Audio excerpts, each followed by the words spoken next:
Hi, everyone. Welcome back. It's good to see you again this week. Thank you for joining with us for the Rupert Spira book study, the book, You Are the Happiness You Seek. And thank you for being here. For those of you that are in the UK, they're working to get those books out. In the meantime, you were sent a link or a PDF file that has chapters 2 and 3 in your handout. Rupert's team sent that to me, and I sent it to you when he learned that we didn't have enough books. And most of us like to have something we can mark up, especially for a book study. It's very helpful. And I want to thank you all for your patience last week with getting online. We didn't know post-conference, after the conferences, they reduced our audience size, and we didn't know it until we were a couple minutes in. So we increased our audience size so everyone should be able to come in easily. And then last week, because of realizing that there wasn't quite enough time for questions, please please mute your mic, Margaret, and mute your mic when you come in. So we've added 15 minutes to the book study starting today, and we'll try to go through all the chapters before the top of the hour, so that if you have a scheduled only 1 hour available, you can leave. But Josephine helped me to realize last week that we didn't really to cover the content and to answer questions. It really wasn't enough time. So we're adding that 15 minutes, and we'll see how it works. If it's helpful, that's what it's for. And then this week, we're joined with a wonderful co-host and friend and someone who works for the foundation, the Teachers of God Foundation, Susan Telford. Welcome to Susan. Thank you for co-hosting today. Hi, everyone. Thank you for asking me again, Bill.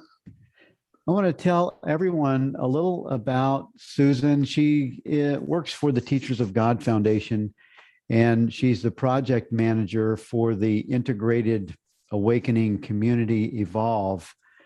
And she is also one of the hosts for the Awareness podcast.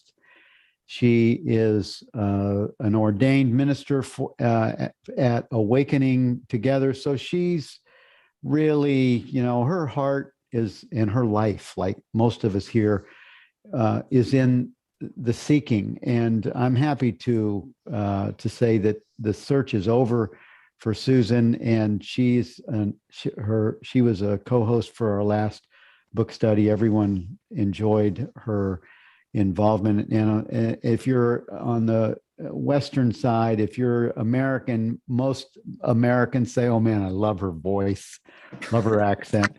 She's from Scotland. And thank you for being here, Susan, again. Thank you, Bill. Thank you very much. And today we're looking at chapter 2, Know Thyself. And Susan, I'm going to let you start off with what's your favorite on this page for chapter 2? It's page 15, if you're following in your book. Well, I want to begin with the Ramana Maharshi quote that opens this chapter. It says, "Every living being longs always to be happy, untainted by sorrow, and everyone has the greatest love for their self, which is solely due to the fact that happiness is their true nature. Hence, in order to realize that inherent and untainted happiness, which indeed one daily experiences when the mind is subdued in deep sleep, it is essential that one should know oneself." So there are two things really in that quote. One, everyone is looking for happiness, no matter what we may say we're looking for. The reason we're looking for it is because we want to know permanent happiness. And this part about everyone has the greatest love for self simply because happiness is our true nature. So having regard for ourself and wanting things for ourself is simply, that sounds egoic, but it's simply because happiness is our true nature, and we know that at some level, we know that. And so in order to be happy, what is essential is to know the true self, to know thyself. So this sets up the whole of this chapter. Yeah. Fantastic quote. Let's see, I underline, it is essential that one should know oneself. And I would say that it is essential. It is essential to know thyself in order to awaken, in order to have the experience of permanent happiness. That's the only way it happens. That's why, in my mind, the non-dual piece is not just the non-dual piece, the direct path experience is the missing component for most of us. That anyone that has been on the progressive path is on a good course in Miracles, Buddhism, some other tradition. It's a good start, Christian mysticism, but that missing component is the other piece that allows one to know thyself as a direct experience. And I would say most of us here, if not, I mean, I would say many of us here could raise their hand and say that, yes, I do have a sense of knowing thyself. And this is the big attraction that we have for Rupert, because he makes it so simple and so understandable in such an easy way to access it. So that's my love for Rupert. Is he was the missing piece. Mooji was in a way for the self-inquiry, the Advaita, the Vedanta, but Rupert's the one that brought it all the way home for me and for many of you that are here, because I get your emails and some of you email in your direct experience. And if you're with the course and I pointed you to Rupert, I get letters saying, "Oh, thank you so much for pointing me to Rupert." So, and that's become a real place of where we hang out at the Teachers of God Foundation. So he talks about in the first paragraph in the Christian tradition, Susan, and you recently went to one of his online retreats on Christian mysticism. What would you say about this next paragraph or two here? So here, I mean, obviously, as he says in the Christian tradition, it says the kingdom of heaven is within you. In other traditions too, in Buddhism, they talk about Buddha mind. The pointing is that it's within, that happiness is not in any external object. He goes on to say later on that in Buddhism, it's said that the very nature of one's mind is inherently free from any imperfection, but they do not objectify happiness as a state of mind. Happiness is not a state of mind that can be obtained from getting what we want in the world. And it is, as he says, it is the nature of our being. And there's another Ramana quote that I really like that speaks to this. It says, happiness is your true nature. It's not wrong to desire it. What is wrong is seeking it outside when it is inside. So that's, right. That's what's being pointed to. And it's pointed to, I think, in most traditions, that happiness is the nature of our being, and it's not out there in objects or experiences or in the world. Right. Well, and actually, it's not even wrong to do it. It's our natural instinct to seek for it. It's not a wrong. It just won't give you what you are seeking. Yeah. It's a natural pull to seek for happiness, and that's why we do it in all of these outward with these ideas that we think that will bring us that happiness. Yeah, I think what Raman is alluding to there is almost what is going in the wrong direction. Is Yes. looking for happiness outside. Yes. Yes. Thank you. So I'm going to pause for just a minute. Lindsay, would you send a quick notification to the last book study list and let them know that we've started, because the number just is so much lower than last week. I think they're not getting it since they haven't signed up on this list. Thank you if you would do that. What else do you see here? Oh, Susan, I'm gonna defer to you on the next comment. What do you see? What else do you see on page 15? I think I've pretty much covered what I wanted to say about that. That happiness is not outside. It's not a state of mind. It's a state of being. It's the natural state of our being. And obviously, he goes on to expand on that in subsequent pages in this chapter. Right, right. I like that term Sat Chit Ananda. They simply to know, as that Sanskrit phrase or putting that together. And I underlined in the very last paragraph, it follows that in order to access the peace and happiness for which all people long above all else, all that is necessary. I like that those words put together. All that's necessary. So now hear this. All that's necessary is to understand the nature of one's self.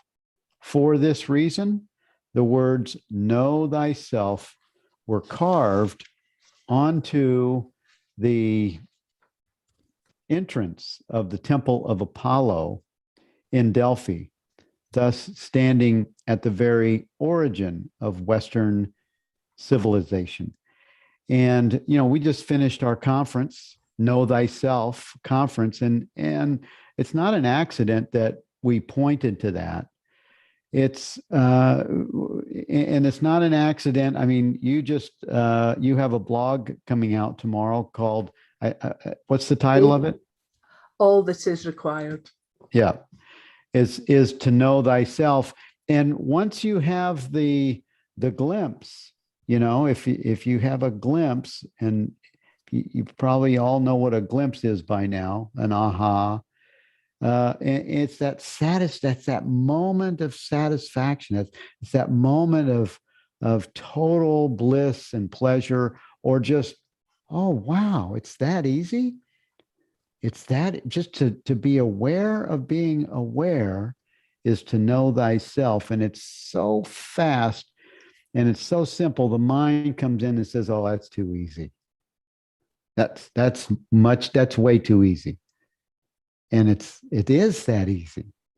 And we need someone like Rupert or Francis or a teacher of that level, Jean Klein, Robert Adams, who's passed, Ramana, of course. We need a teacher. I needed a teacher of Rupert's clarity to have the understanding be my own. And what else do you have on page? What would you like to look at on page 16, Susan?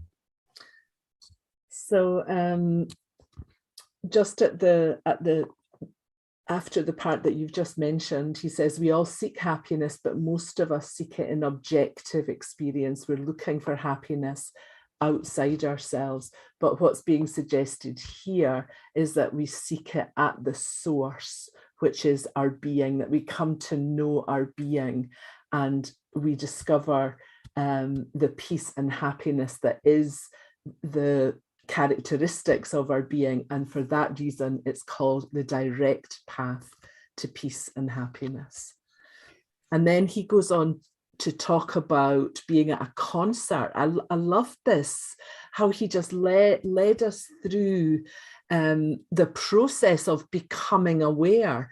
He's watching Alfred Brendel's recitals of Beethoven's piano sonatas in London, and at first his attention is completely mixed with the music. There's no awareness of anything other than the music.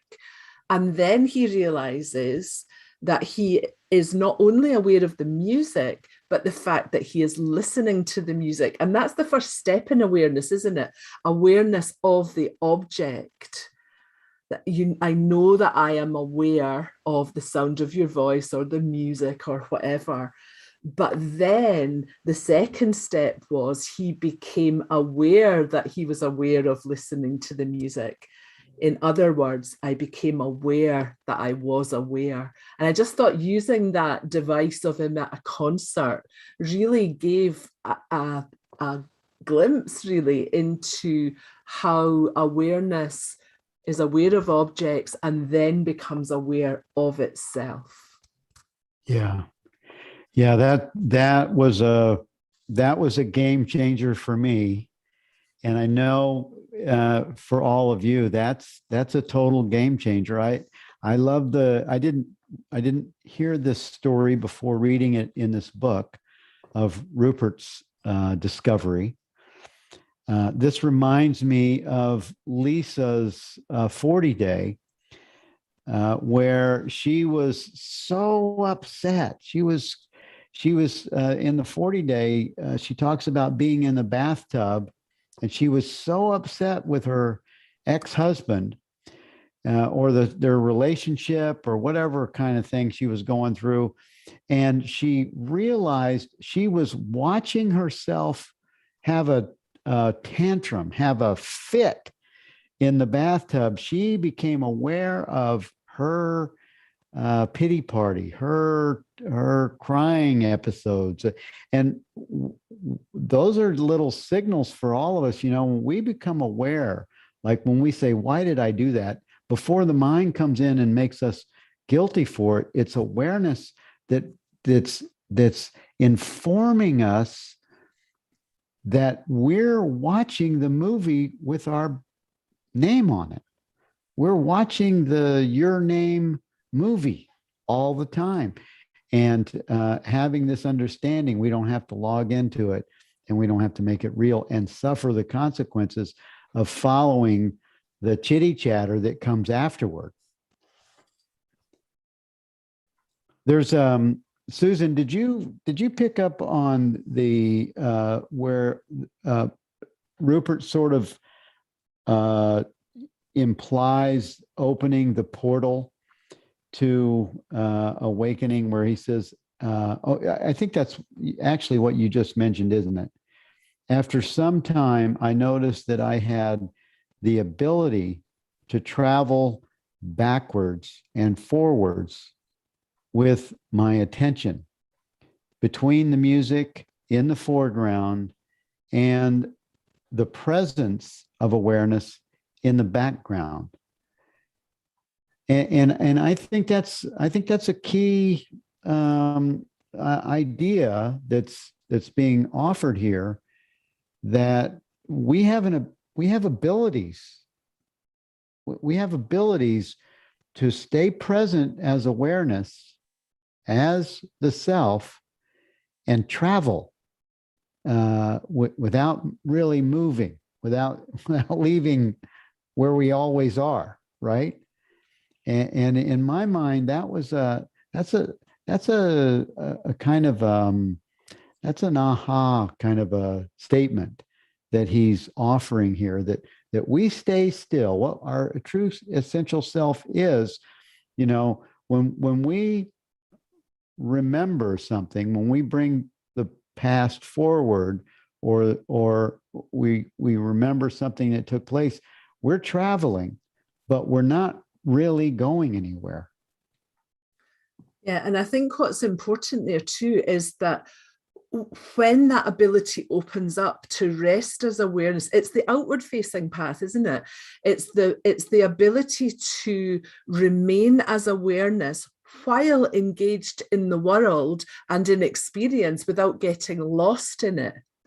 So, Yeah. you know, at one point we get lost in experience. You know, I am angry, for example. We get lost there, and the awareness, the presence, our knowing of awareness is overtaken by the experience.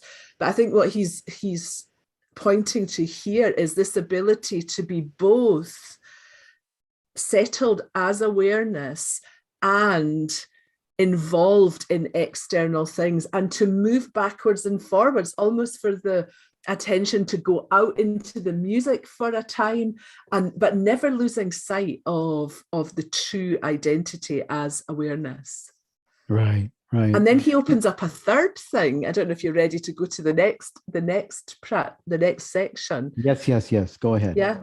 I mean, I'll just say, just to wrap up that part, he says, it even felt at times as if my attention was being pulled backwards, so back to awareness, away from the content, towards the fact of simply being aware of awareness itself.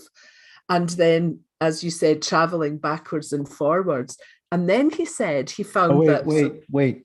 You just reminded me that in that last statement that he was being pulled. So it's not a doing. It's not something that the personal self is involved in. You may think you are. Yeah. So I think that distinction is an important statement also. So I didn't want to leave that without recognizing that he called it a pull. Yeah. And that reminds me, Bill, of I've got my little notebook from that Christian mysticism retreat. He said there, I loved this, that grace is the magnetic pull of God's being on our limited self. So that's what he's alluding to there. Right. And from the point of view of the self, that feels like our search for happiness.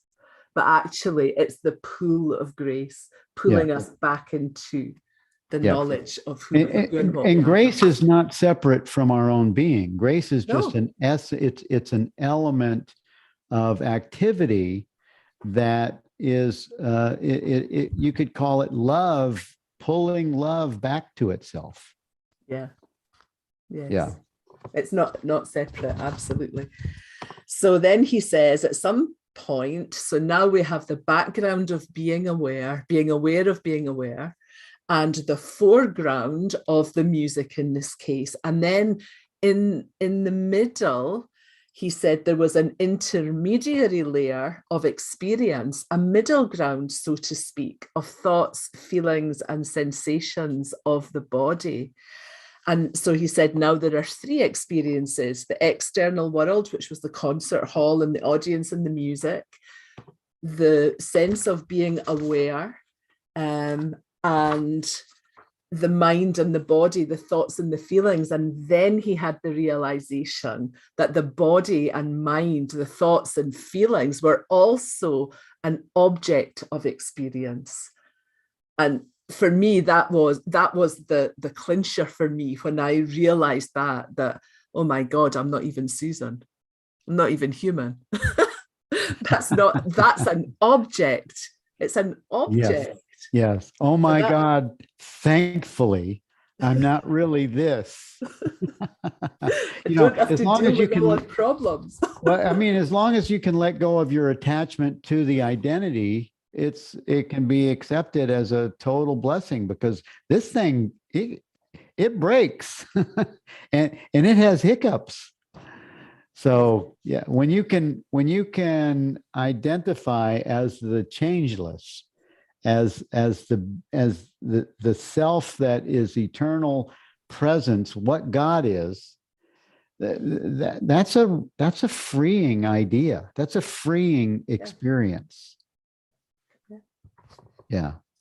And then free to enjoy the experience coming through the body mind. Yes. So he said it was as if I had taken a step back from my mind and body with which I normally identified myself, They were now part of the foreground of my experience, and I was standing as the presence of awareness behind them.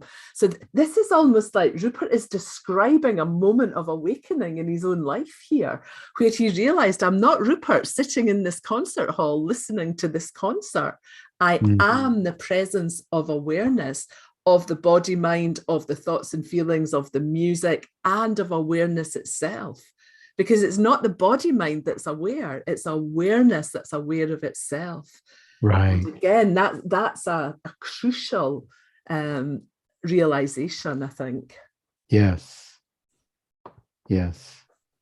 You know, I'm being reminded of that tragedy, that terrible tragedy that happened in the U.S. yesterday with the 19 people. And I just want to pause right here. If you would all just pause and just stay as awareness, as presence. And if that is speaking to you, just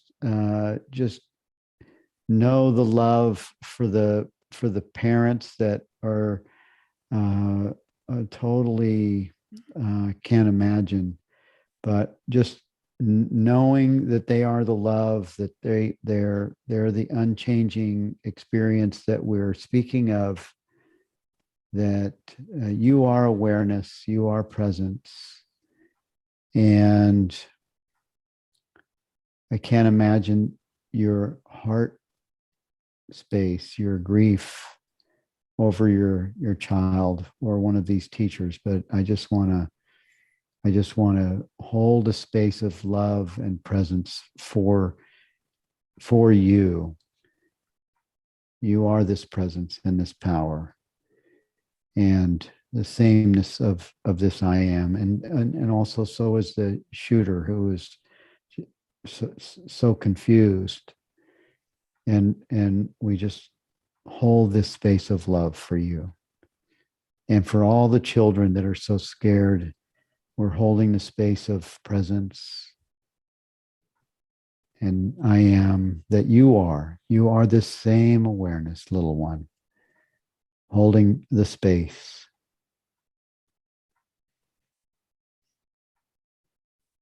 Amen.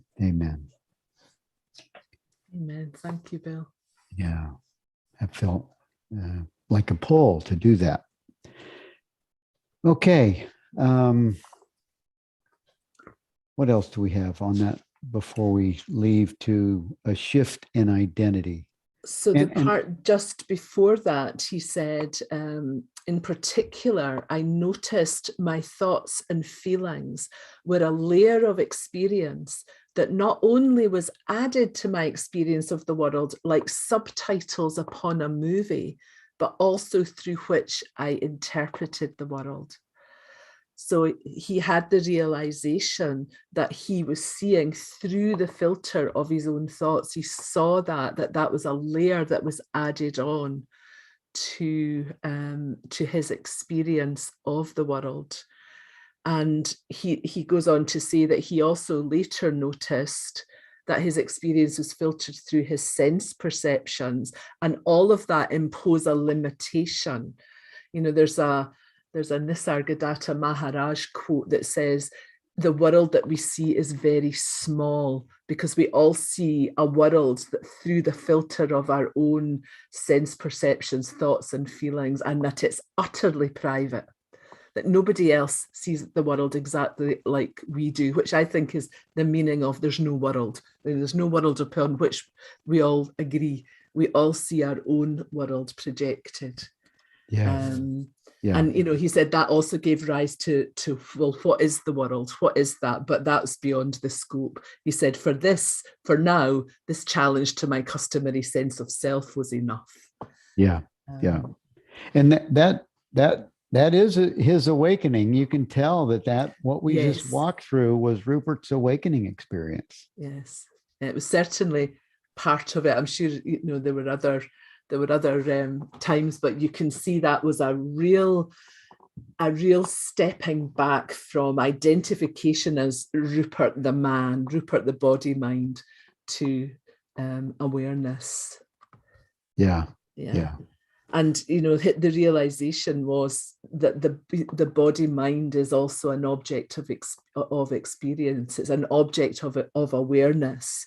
And then, so the question, that's the shift in identity. So the question then arises, if you have a glimpse like that. So if I'm not my body, I'm not my mind, I'm not my personality, I'm not my thoughts, I'm not my feelings, I'm not any of that, what am I then? Who am I if I'm none of those?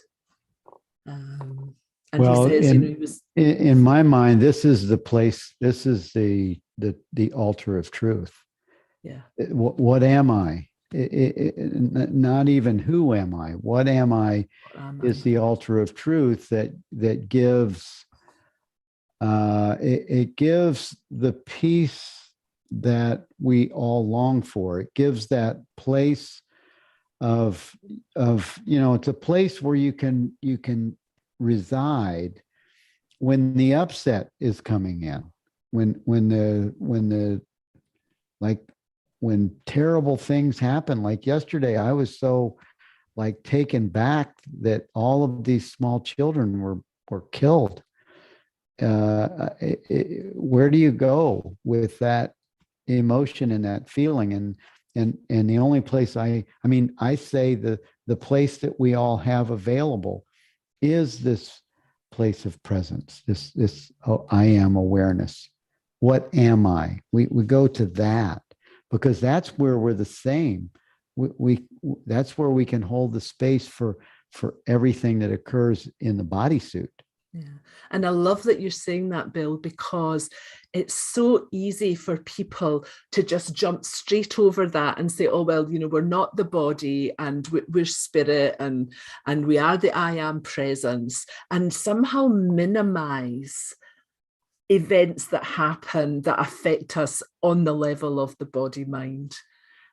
So I think it's such a great pointing to bring us back to that space of presence that we are. Yeah. And then after this, Rupert says, okay, so he knew about self-inquiry, knew about Ramana Maharshi's method, but that this was not a mental exercise for him. And he wasn't practicing it in order to bring about a specific result, as many of us may have done, practice self-inquiry because we want to awaken. His experience was it was arising in him spontaneously.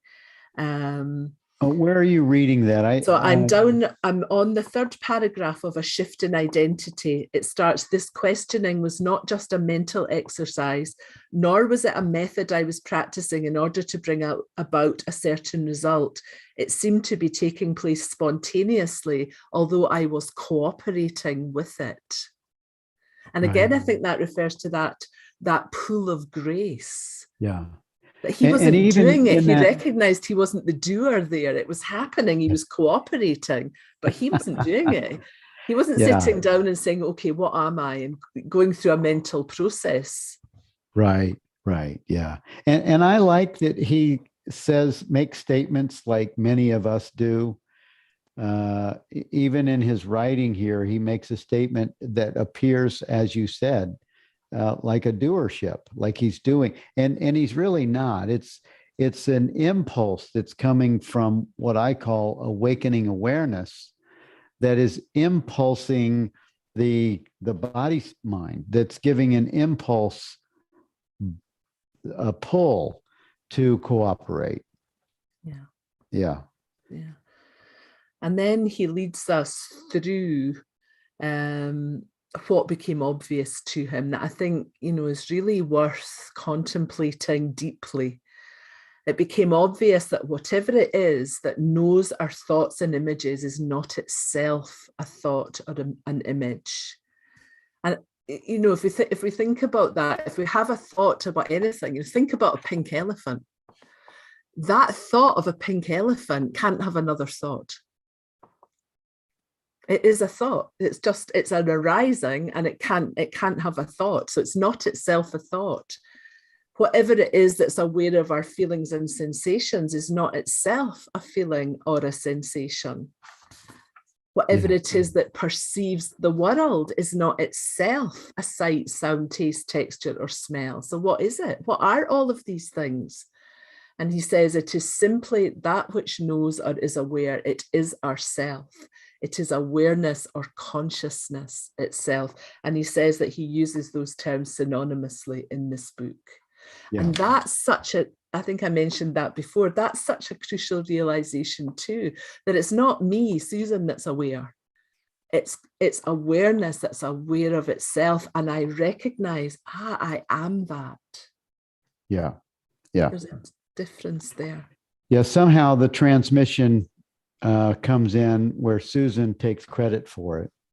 Or Bill, I'm developing my awareness. Yeah, I'm doing meditation practice or self-inquiry or whatever, and my awareness is getting stronger. No. Yes.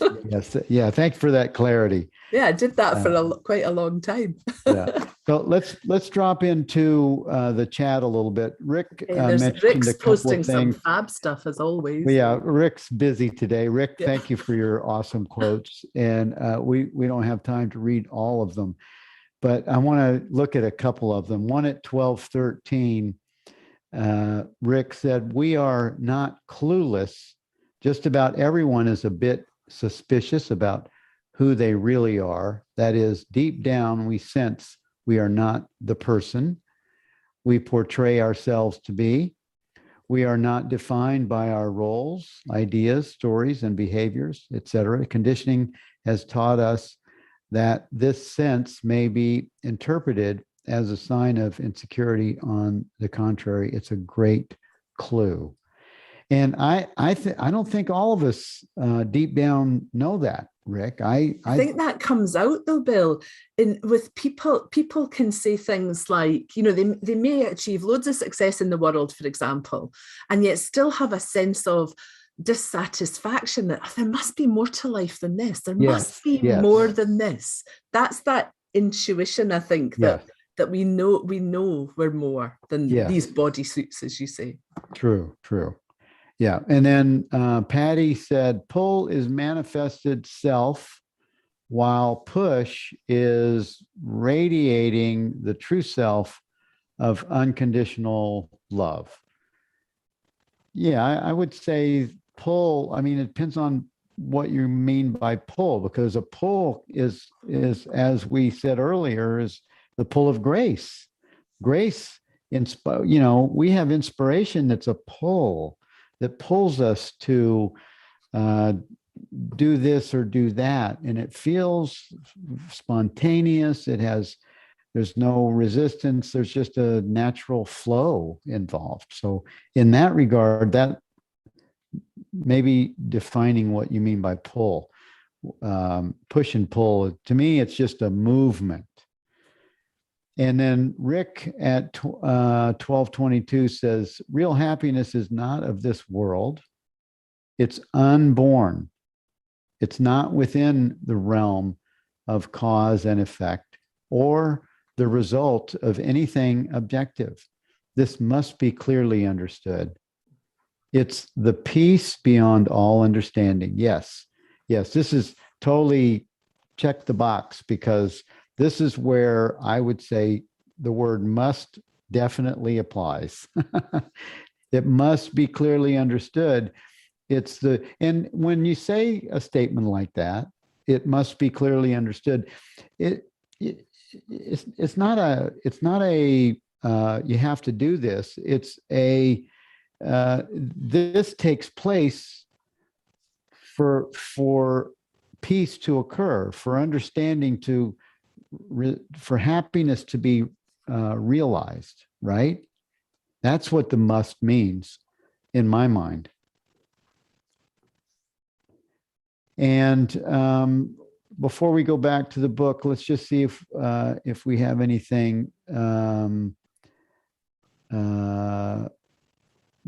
Let's see.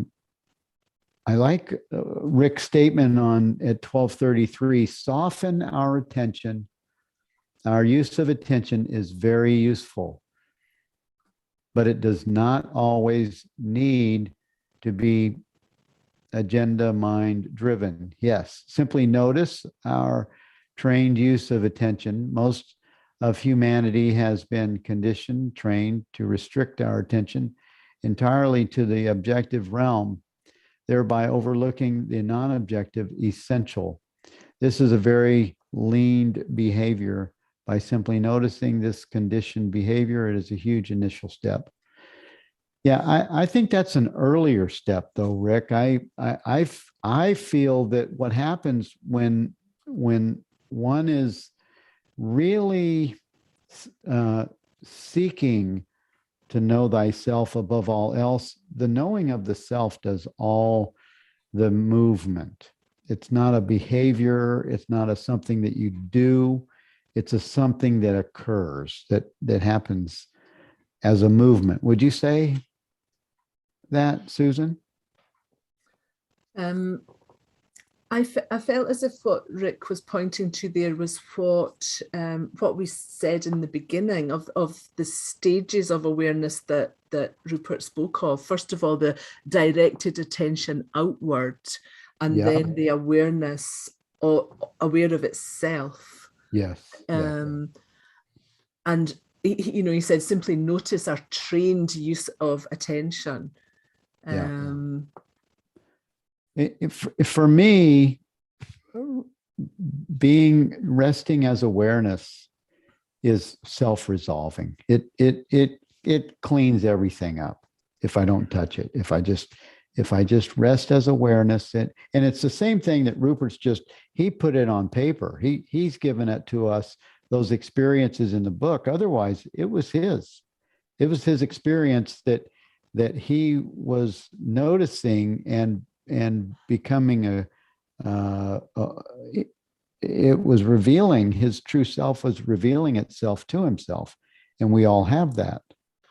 Yeah. I think it's important what Rick is pointing to there, though, that, most of humanity has been trained to restrict attention to the objective realm. So you even hear people say, don't we, often, oh yes, I know that I'm aware. I'm aware of the sound of your voice, for example. That's still awareness of something objective. But he says, that thereby overlooking the non-objective essential, which is awareness aware of itself. There's that turning round. Right. That's what, I don't know if I'm getting it right, Rick. That's what you were pointing to, but that was what I took from that. Okay, let's look at page 18. Okay. What do you see? What else do you see on this page you'd like to highlight, Susan? So he starts that next paragraph, until this recognition, I consider myself to be a person, as we all do. We all consider ourselves to be a person until we have some kind of spiritual awakening, an amalgam of thoughts, feelings, and sensations.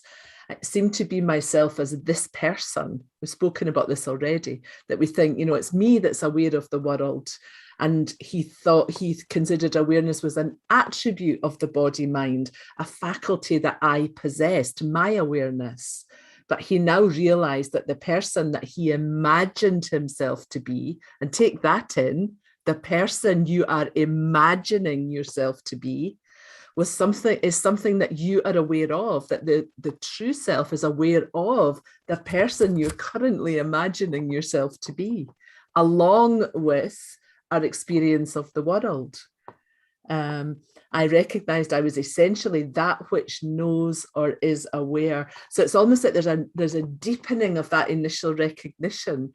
That he now knows himself. He's discovered that what he essentially is awareness. Yes. Yeah. So anyone that's with us today that is not clear on the recognition and the experience of awareness, of being aware, I recommend you come back and you just read this with an open space, an openness to be revealed on page 19, because this is the key to moving from person to presence. from personhood to your true nature right here. He spells it out.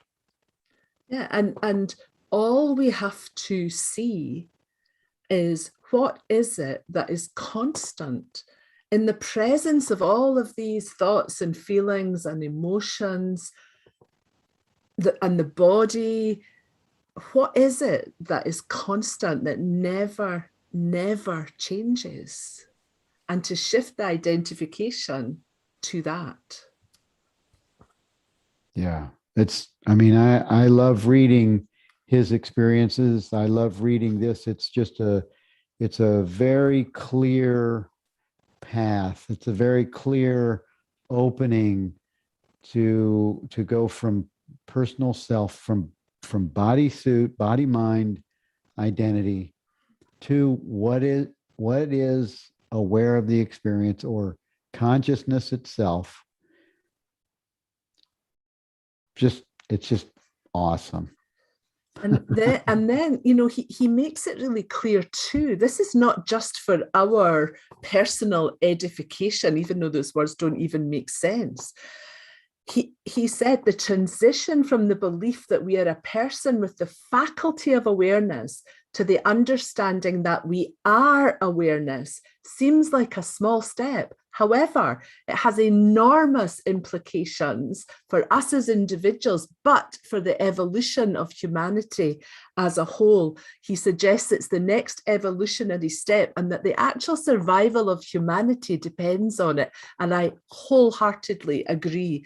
And the reason for that is he talks about the nature of our being, that when we know the nature of our being, the experience on the inside, our experience on this side is peace and happiness.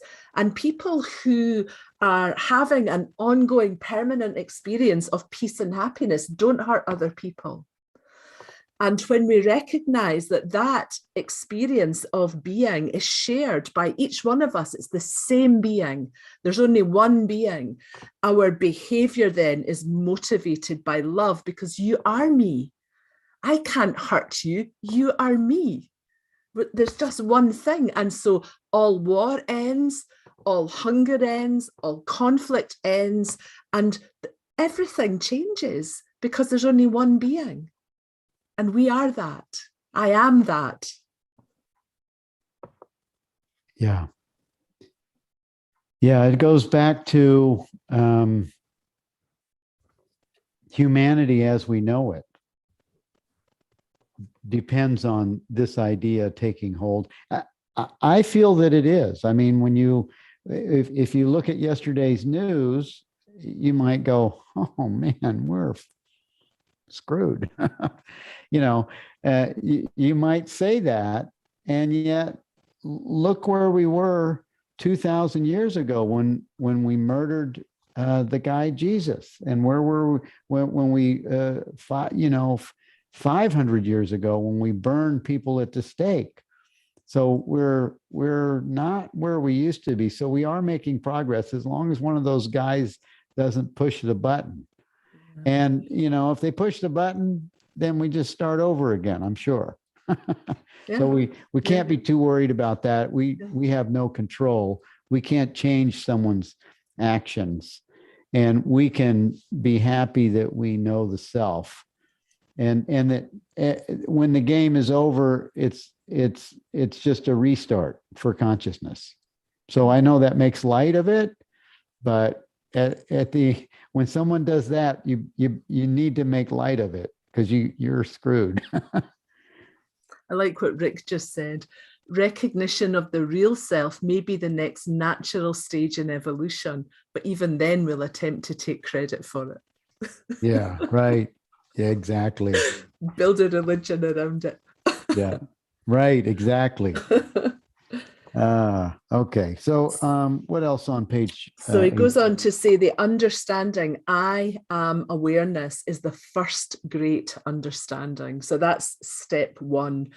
And then he says it's not even an extraordinary thing. We already speak like that. We say, I know my thoughts and images. I'm aware of feelings and sensations.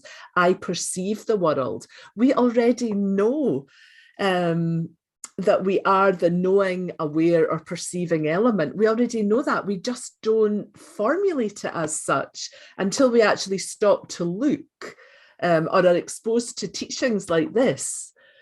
And I think that's, it's so important that it's not enshrined as some, special elevated state that's far off in the future and has to be worked towards, that it is our natural here, it's now, it's available right now because it is what we are. Yeah. It's the truth of what we are. Yes. Yeah. He says sorry. Well, this understanding is what gives me, and I'm sure all of you, it gives you something that you wouldn't have without the understanding. You can have peace of mind.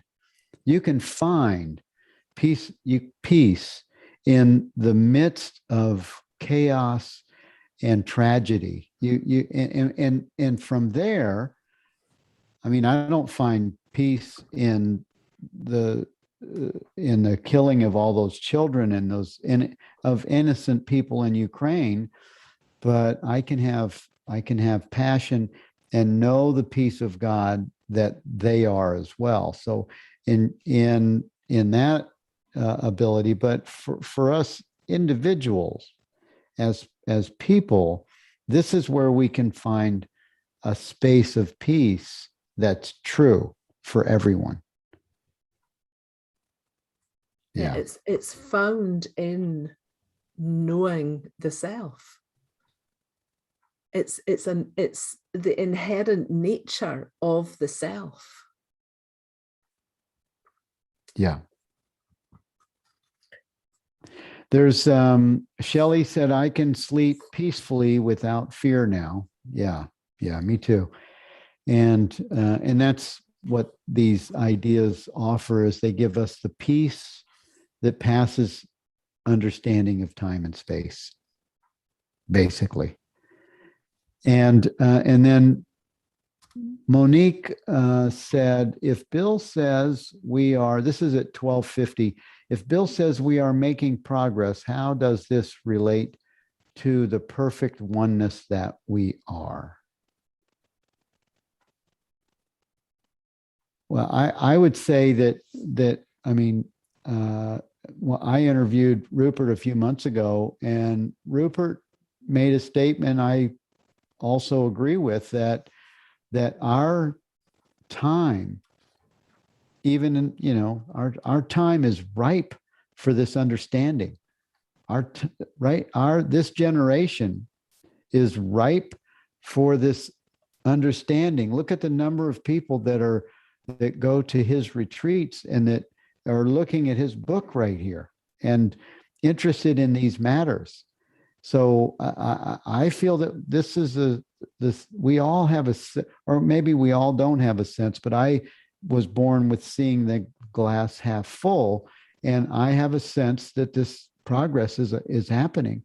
It's happening for me. It's happening for people that I'm close to. So it's happening at some level of our humanity. And it's happening in a big way because we're in touch with people all over the world that are having these experiences. So we have about 8 minutes left. Where do we want to go, Susan? You want to go to letting go? Page 19? Yes. I've got massive big asterisk exclamation marks there. It looks like it's a question. Yeah, looks like there's a question. It says, I understand that I'm not my body or mind, but who would I be if I were to let go of everyone and everything with which I associate and identify myself? And that's a really crucial question. And I think it's one that every single one of us comes to. If I'm not all of that, if I'm not everything that I thought made up Susan, then what's going to be left? I used to I used to think that I would end up being like a bag lady, a homeless bag lady on the street corner, completely, and my family would go, she went completely nuts. But Rupert says, no, you would be the same inherently peaceful and unconditionally fulfilled self that you are now, although you do not currently recognize yourself as such because of your entanglement in or identification with the content of experience. And remember, the body-mind is also the content of experience. And, I love that, because one of the things you'll notice in Rupert's books that some other teachers don't do is he never uses the capital S self. He always just has, do you notice that in his books? Whenever he refers to self, he just uses the lowercase s self. And that's the reason, because it's not a different self. It's just the recognition that this self, that the familiar sense of self, is awareness. It's not the body mind. It's not the personality. It's not all the conditioning. Yeah, it's the ending of that entanglement with all of that stuff. Right. Well, it's not giving attention to it. I think the small s, big S is helpful in a progressive path teaching, because it gives you, it connects the understanding with an awakening mind. So I think in that way it can be helpful. And yet I really appreciate that we don't have a space for that in this presentation, as you said, because it's all the self. And the self that, just like we just finished being myself, that was a clear pointing to the one that's the thing, or the awareness that's looking in the mirror, even though it sees a bodysuit. It's the same self in all mirrors. It's the same. It doesn't have a capital S or a small s. It's just me. I. It's the same as your I. Yeah. So this fear can come up that, am I being asked to let go of my very self? What will be left? But he says you do that every night. Every night you willingly and effortlessly let go of everyone and everything with whom you associate or identify and fall deeply asleep. And I've really contemplated that in the past. I thought, if we didn't have some inherent knowledge of the self, even though it's maybe not conscious, we'd be terrified to fall asleep, because we would think, well, how will I know, what will wake up in the morning? I might lose myself. We wouldn't want to go to sleep. And he says everything that is not essential is removed in deep sleep. You're all alone. And as a result, you experience the peace of your true nature. Think about that tonight when you go to sleep. When you fall asleep, you're going to experience the peace of your true nature. And then when you wake up in the morning, watch how quickly the I thought comes back. It formulates. You can really train yourself to see that little gap. Well, I don't know that it's the bodysuit's age. I just turned 68, but I have those episodes all through the day. If I'm sitting in a chair, if I put my hand and I just close my eyes, I don't think it's because I'm, almost 70. I just sort of go off. And then I come back. It looks like the old man is having a nap or something, but I feel that it is a sense of connecting in deep sleep, even if it's only for like 2 minutes. Huh. I'll bet you if you're passing by, you go, "Oh, the old man's having a nap." He's nodded off. Right. Funny. Before we continue, I want to mention that Jenny said at 12:57 that Rupert uses God when he wants to point to the universality of our self. same as self in other teachings. Yeah, thank you for that. Yeah. Yeah, that's good. And then we're gonna go to 1:15 and we'll finish up. And if you have questions, please raise your hand and we'll bring you on the screen. You can raise your question. We'll answer it the best we can. What else do you want to look at before we end? So just that part, when we fall asleep, we do not enter a new state. We're always essentially the presence of awareness. But in the waking and the dreaming state, we overlook it because it gets obscured by our thoughts, feelings, sensations, and perceptions. The I am gets mixed with those, and we focus much more on the experiences and the thoughts and the feelings. In these two states, awareness is so thoroughly mixed with the content of experience, it's not recognized as such. It is veiled by experience. And I think a good practice to do is whenever we say I am, whatever, fill in the blank, to focus back on the I am and not the content of experience, to use that as a little kind of bell, mindfulness bell. Because we say it all the time, don't we? Oh, I'm tired, I'm hungry, I'm this. To use that just to come back to I am, the truth of me, I am.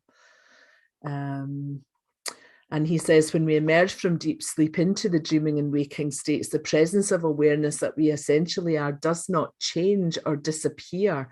It's simply veiled by experience. It's always there. And again, I think this is such an important sentence. Our essential self of pure awareness does not need to be liberated. It doesn't need anything. We don't need to practice it or hone it or liberate it or any of that. It's already and inherently free of the content of experience. No matter what the content of experience is, we are already free, already home. Yeah. As Ramana also said. Yes. And all that's needed is to recognize that. Our essential nature of pure awareness lies behind all experience and shines in the midst of all experience. I think it's beautiful sentences. It says on the last two paragraphs on page 20, just what you just mentioned from 19, it says, so it is not necessary to let go of anyone or anything. All that is required is to recognize our essential nature of pure awareness that lies behind all experience and shines in the midst of all experience. Yeah. Because what is there to experience apart from the knowing of it? That's all there is to experience. Yeah.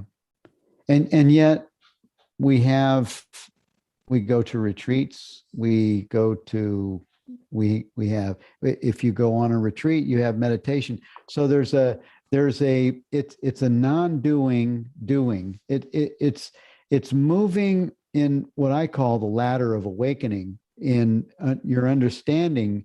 When you have a deeper understanding, you have less and less attachment to a doership, to someone so when he speaks that sentence, it says, so it is not necessary to let go of anyone or anything.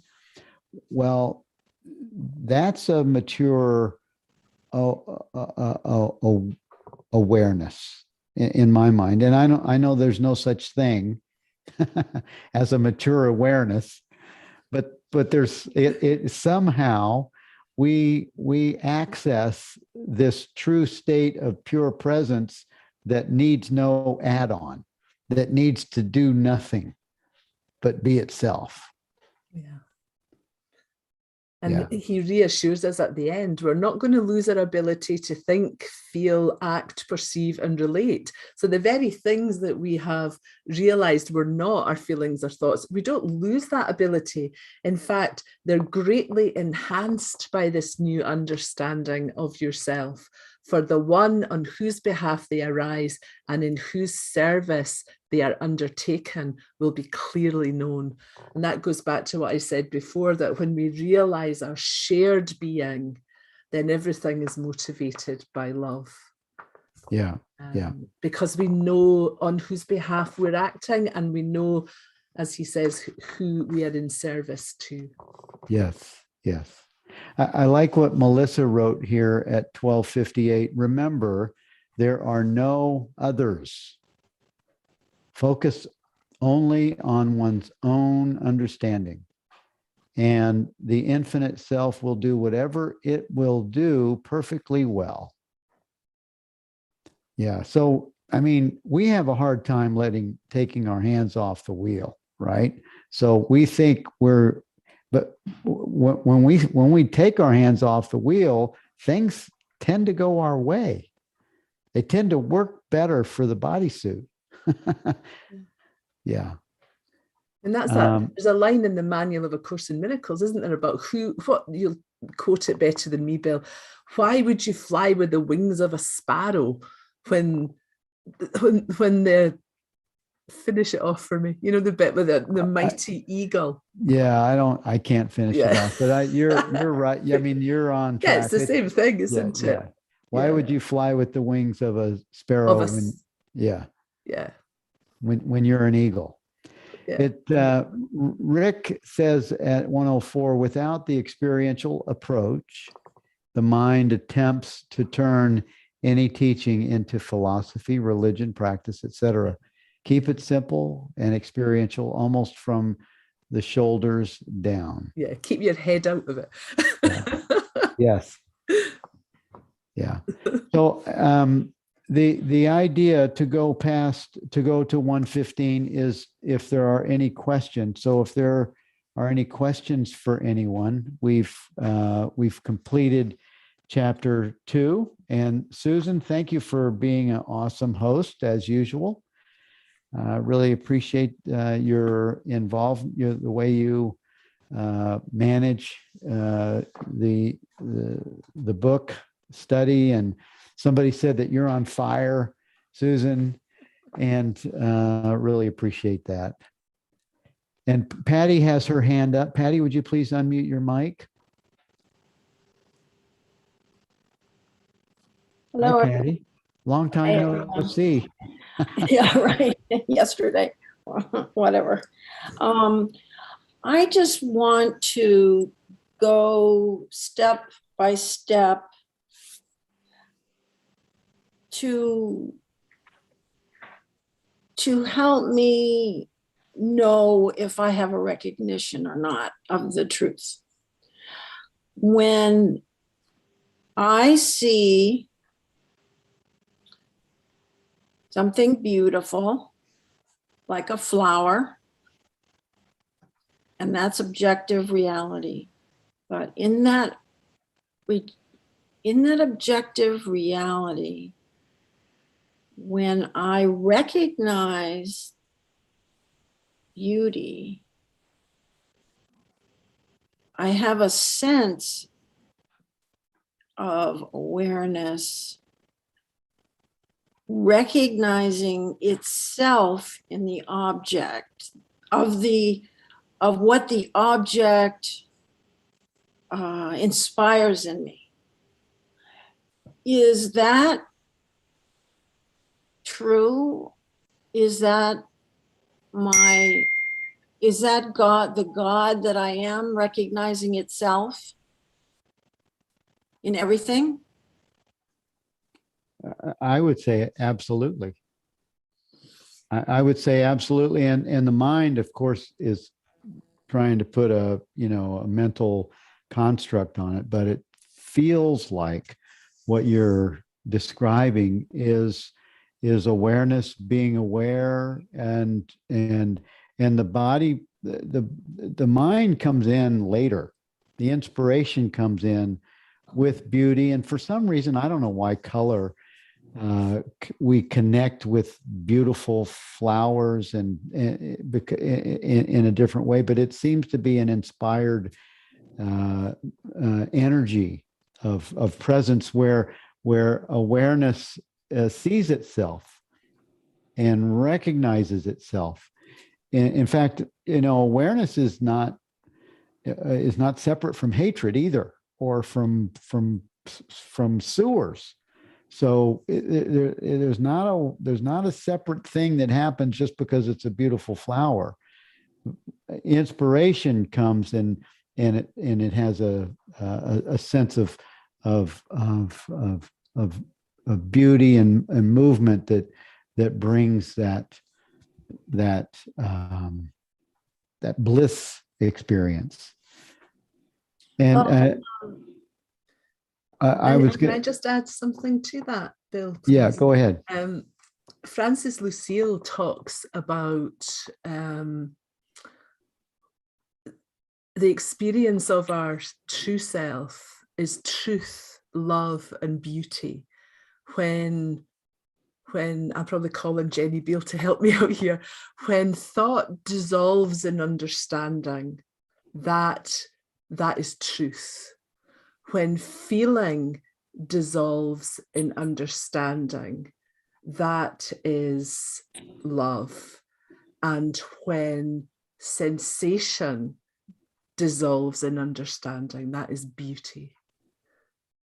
So yes, to your question. Well, I appreciate both of your answers. And to you, Bill, when you say to look at the sewer or hatred,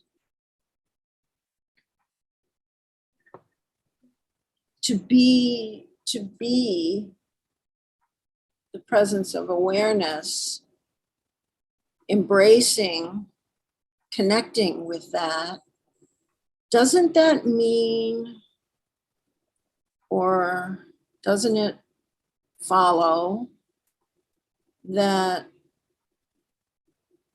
the I am that I am is recognizing I am everything? Of course. Everything. Yeah. There's no labels. There's no good or bad. There's no judgment. It's just everything. Yeah. That would include, the tragedy that happened yesterday. That's part of it too. Ukraine, everything, every horrific, terrible thing is also what God is also love. Yeah. That one's a hard one to chew on. Regina John Akers has this really helped me understand this. She has a quote that says, "Love is spirit giving to spirit through spirit that which spirit requests." We are divine beings who are co-creating everything, and love gives us what we ask for. And so that's where this motivation comes from. What am I asking for?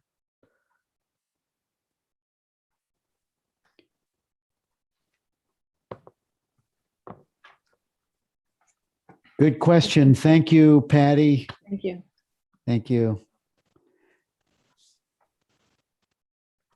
Anyone else? We have 2 minutes left.